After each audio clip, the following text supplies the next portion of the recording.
The 42,000 killed and the recent killing of Yahya Sinir by the IDF underscores a broader issue in the United States.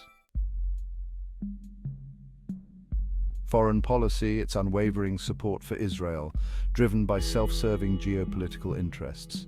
The Biden administration's approach reflects a long-standing U.S. commitment to Israel's security, often framed as a strategic necessity in the Middle East. However, this policy is controversial, particularly because it fails to achieve lasting peace in the region.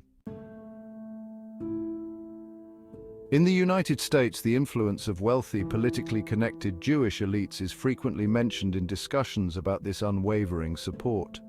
Critics argue that these elites, along with other powerful interest groups, have shaped policies that prioritize geopolitical objectives over the well-being of the American public.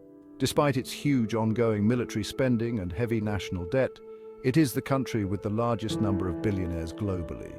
This is evident in the justification of foreign policy decisions like support for Israel, which often seem disconnected from the interests of ordinary Americans or the pursuit of peace in the Middle East. Domestically, these elites are sometimes accused of diverting attention from pressing issues like economic inequality by focusing on divisive topics, such as immigration. This parallels the narrative of framing Palestinians as terrorists, while overlooking the impact of Zionism, which has fueled tensions for 80 years and contributed to the current humanitarian crisis.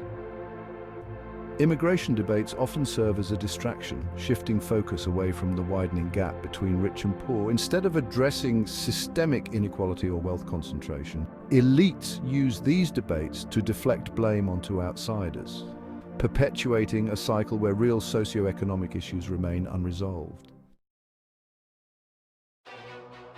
This dynamic has fueled the rise of populism in the United States. Populist leaders capitalize on the perception that elites, whether corporate, political, or cultural, manipulate policies for their own benefit while neglecting the needs of ordinary Americans. Disillusionment with U.S. foreign policy, especially in the Middle East, is part of this broader populist critique. By continuing to support Israel unconditionally, the U.S. government is seen as serving elite interests and foreign alliances over the concerns of ordinary citizens, which amplifies populist resentment. If American Jewish elites and the political establishment continue to pursue these geopolitical strategies without addressing domestic inequalities, they risk becoming increasingly out of touch with the growing populist sentiment.